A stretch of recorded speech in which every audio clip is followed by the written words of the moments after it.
Every pedal you've ever used just sat there and waited for your foot. You push, it resists. That's the deal. An ActivePedal breaks that deal. It pushes back. It pulses. When the ABS kicks in, it shoves against your foot as a tire starts to lock. It can rumble with the road. And right now, there are two that matter. MOZA's mBooster, around 899 euros. And the pedal that started this whole category, the Simucube ActivePedal, which climbs past $2,400 for a single pedal, 3 times the price. So the obvious question is whether it's 3 times the pedal. The answer is more interesting than that. First, what an ActivePedal actually is, because it's not just a fancy load cell. A normal load cell measures pressure, you press, a sensor reads how hard, and a spring or a stack of rubber elastomers pushes back with fixed resistance. Good pedals, and that's the current standard for serious braking. But the resistance never changes.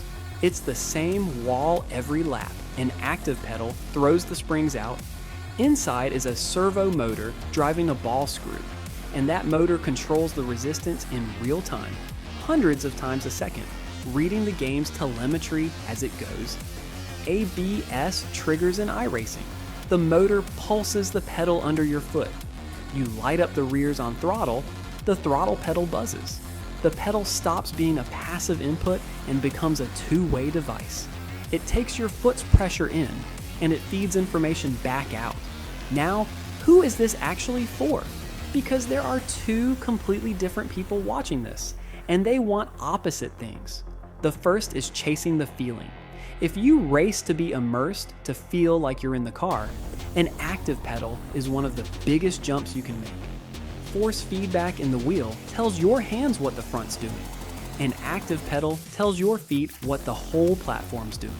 ABS chattering, the rear going light under trail braking, the chassis loading up, all of it through the sole of your foot. For that person, this is about sensation, and lap time never enters the conversation. If that's you, both of these pedals deliver, and your decision comes down to feel and budget, which we'll get to. The second person is chasing pace, and I need to be careful here, because I'm not going to tell you an ActivePedal makes you faster. It doesn't hand you lap time. Here's what it does instead. On a load cell, you find the braking limit 2 ways. You feel the front start to go through the wheel, and you learn by trial and error roughly where your foot needs to be. The pedal itself tells you nothing. It's a precise sensor, but it's a one-way street. All input, no reply.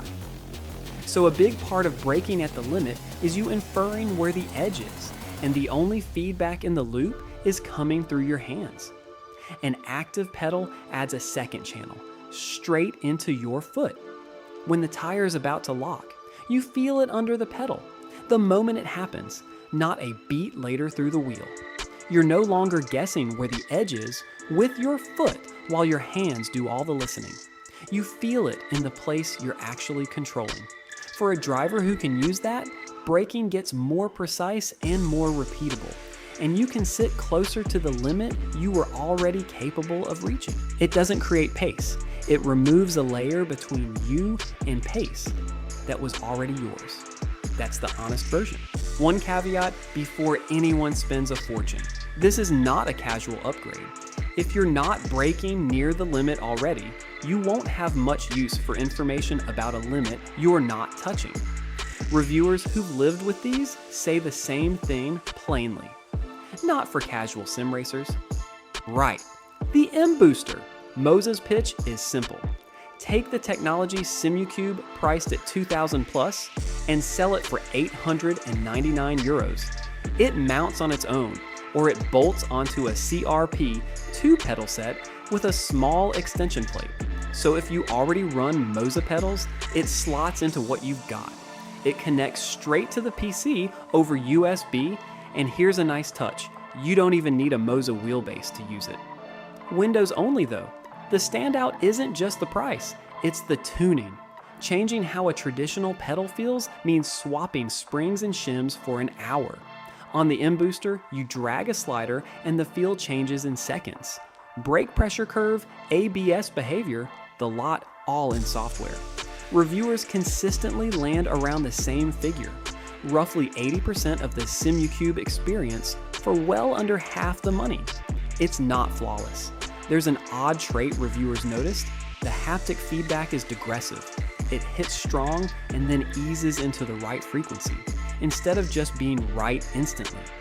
It's slightly strange under the foot, and it's likely a software thing MOZA can patch. Small, but it's there. And it's the kind of detail that separates a challenger from the benchmark. Which brings us to the benchmark, the Simucube ActivePedal.